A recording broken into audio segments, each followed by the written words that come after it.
Cathy Bramley here. Welcome to another episode of Curl Up with Cathy Bramley. I'm speaking to some of my favourite authors who are very lucky that I can say that they're also my friends. And today I'm going to welcome Isabelle Broom. She's going to appear any second by my side. Hello, Isabelle Broom. Ah, there I am. Hello. Oh, back from your travels. Safe I and sound at am last. thankfully back. Yes, there was a few days there where I thought I might not get back and I might have to become Kiwi.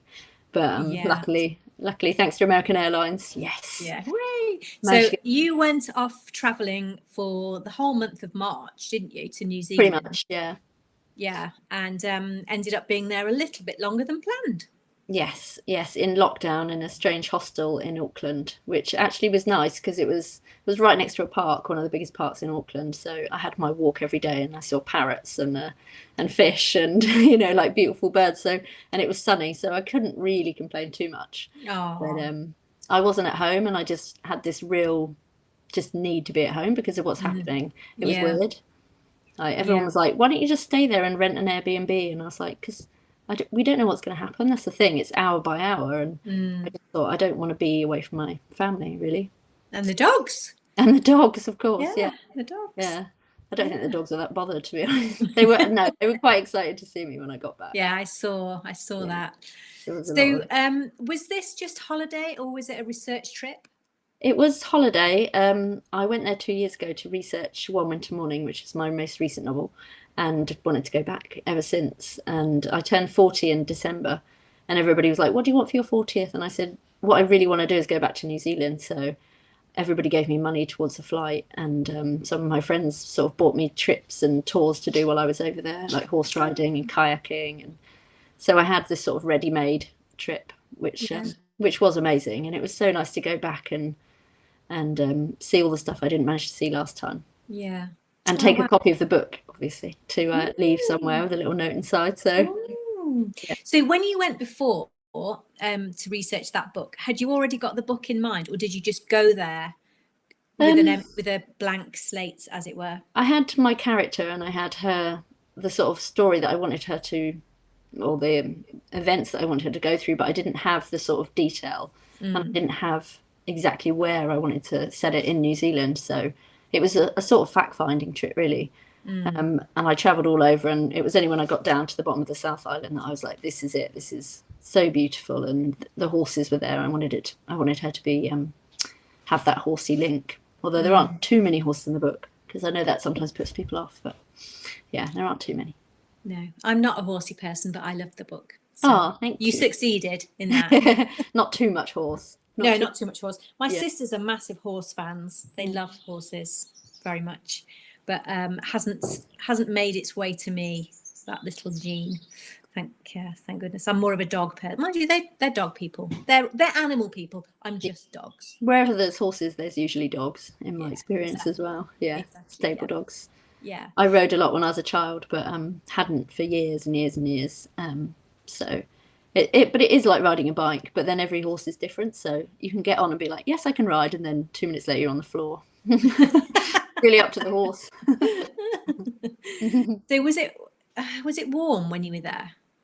Yeah, it was kind of like September here, so cooler nights and then some really sunny days and then some not so sunny days, depending on where I was. It was quite cold in the south, down near Queenstown. It was sort of 3-4 degrees at night, so it was starting to get a bit chilly, but it was so beautiful. Really, big blue clear skies. And I saw a lot of the pictures that you posted on Instagram, and they were just incredible. Really, really beautiful place. And it's a great place to be isolating, because New Zealand, you have to walk about 2 hours to actually see another human being. So it's very easy to keep yourself away from people.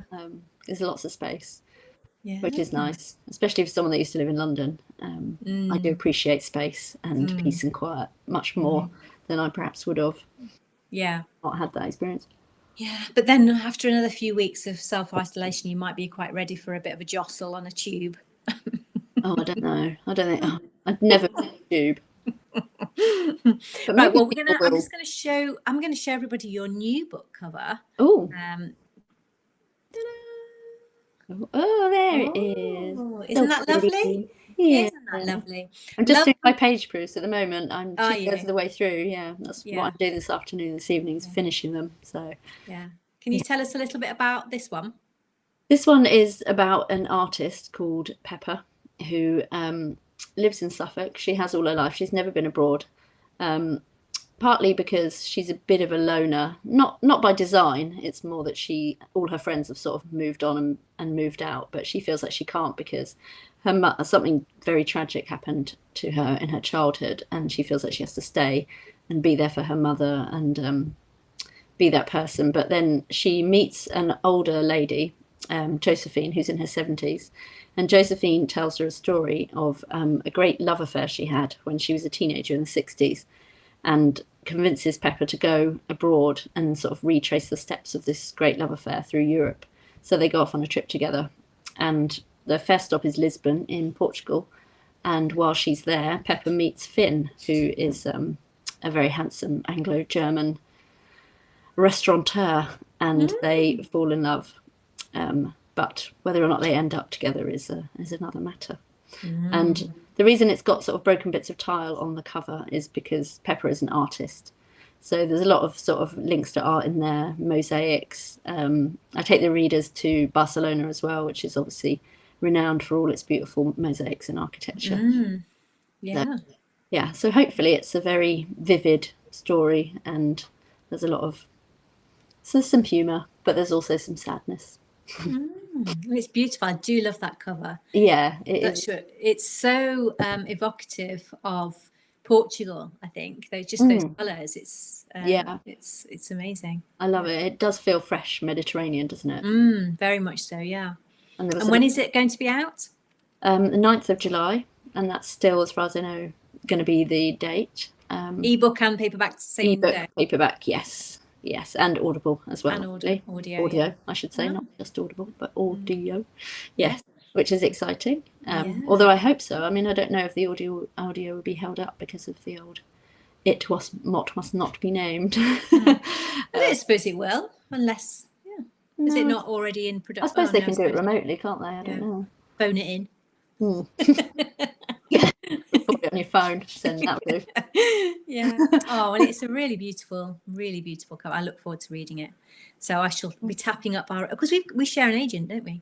Yes, and actually they'll be sending proofs out ASAP.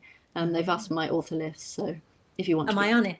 Oh, of course, yeah. Hooray! Yeah. Oh, brilliant. The book camp crew. Yes. Yeah. Woo! Book camp is the name of a little group of, well, it's the name of the place, isn't it? Cheska Major runs book camp a couple of times a year, and both Izzy and I go on that group, and it's a writing retreat that Cheska Major runs, and this is pretty much, it's often the same group of people, isn't it? Yeah. So we've got to know each other very well over the years, and it's really good fun, isn't it? It's fun, but it's also really productive. I think I come away was so inspired and feeling so sort of lucky and privileged to be doing what we do. And it's a real reminder, because you do get days, don't you, where you're just like, well, this just feels like a slog and it's difficult and there's pressure all the time and you're alone a lot.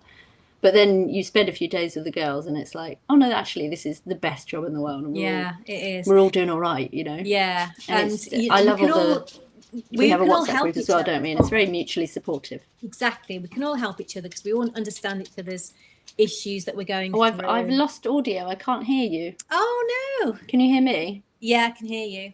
Yeah. I can't hear you. Oh, never mind. I'll carry on. You. Oh. Where have you gone? Well, Izzy can't hear me, so I'm just going to press pause and we'll come back to it in a few minutes. Hold on, we'll be back. The dog is being amorous with my lower leg. That's quite all right, you know. Which is nice, you know. Yeah, I'll just have to get in these trying times. When I tick the box on YouTube and it says, "Is this for children?" I'll have to say, absolutely not. No. This is scenes of disturbing nature. You never know what's going to come out of my mouth, I'm afraid. No. Well, we were talking about book camp, but we lost the connection, yes. So we've just got you back. I can really see your freckles now from your holiday in the light. Yeah, Yes. very cute. Very Oh. cute. Oh. Yeah, so we go away, don't we, a couple of times a year and spend time together. And it's just a really good time to get lots of work done and inspire each other, basically. And of course, there's always the hot tub. Yes, I love a bit of hot tub, actually. Yeah. Cheska always manages to get us a property with a really nice hot tub, doesn't she? She does, yeah. Yeah. Which Although is the great. the one with the pool was pretty good. It was. I did enjoy that one. Yeah, it was great. Doing lengths like mindlessly is a really good way of like muddling your way through a plot. Yeah, Who definitely. knew? Because walking is usually my thing, but actually Yeah. swimming is even more boring. So Yeah. it focuses the mind pretty quickly. Try ironing. Yeah, Just ironing. That is deathly boring. I have really loud music on when I'm ironing, or an audiobook. Oh, do you? Yeah. I quite like it though. Weirdly, I like cleaning as well. Oh, I hate cleaning. Weirdo. I hate cleaning. So, are you reading anything at the moment that you would recommend? What's on your little pile for reading? I'm actually reading Louise Candlish's new book, The Other Passenger, which comes out on the 25th of June, I believe. She is just a force to be reckoned with. She's just producing book after book after brilliant book at the moment, and her star is rising. So I'd read anything by her, basically. I've just bought a book by her. Oh, have you? Which? Yeah, it's the one with the house on the front. Our House. Our House. Oh, it's so good. Oh no, it's not that one. Oh, because I've read that. Those People. I think it might be. Yeah. That's really good as well. Yeah. Yes, because I bought it. One of the independent bookshops did a post about needing some business, so I said I'll buy a book. So I just went on and bought a book. It is really good. She writes really unpleasant characters brilliantly. Yeah. And she said she actually struggles to write nice people. It's much more fun to write really evil people. But we don't do that really, do we? I mean, we have mild baddies. We do have mild baddies. Yeah. But I've never had a real rotter, like a real nasty piece of work. I think that'd be really good fun. Yeah, I've had a bit of a rotter in one of my one of the ex-boyfriends was a bit of a rotter. Didn't like him. No. But no, most people have redeeming features, don't they?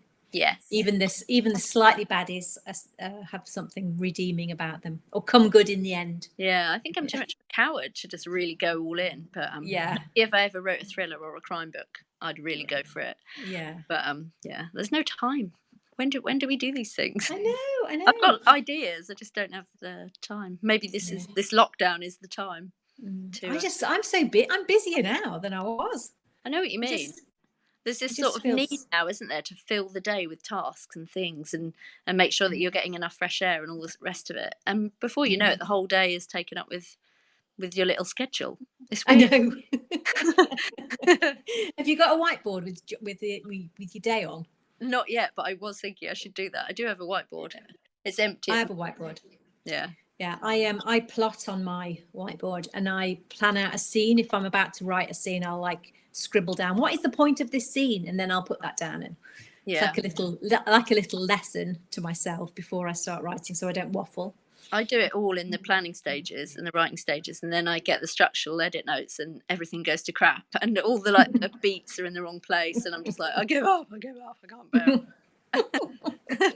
I'm just Post-its, stuck to everything, stuck to the dog, stuck to me.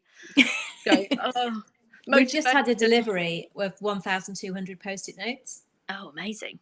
Are they all different colours? No, my husband bought them. They're all for him. I don't even know what he does with Post-it notes. Yeah, it's a mystery. But we will. I like the little, the long rectangular ones that you use when you do page proofs. Yeah, the little strips. Yeah, I've got some penguin-shaped ones, which yet to use. I feel like it's got to be a special book. Yeah. haven't written one of them yet. Well, I shall know. I'll know it's your breakout massive book if I ever see you with your little penguin stickers. Yeah. Oh, bless. Right, well, I'm going to say goodbye. Thank you so much for joining me on my little. Thank you for having me. That's quite all right. Just hang on though, because I'm gonna mute you from my screen, and then I'll come back to you when I've said goodbye to everyone. Okay. So hold there. Bye. Thank you, Isabelle Broom, for joining me from Suffolk and her lovely cottage. had a bit of a break in the middle there because we lost a signal, but hopefully I'll be able to patch it together. Thanks so much for joining me, and do come back because I'm posting a new author interview every day at the moment. So thanks for watching. Bye.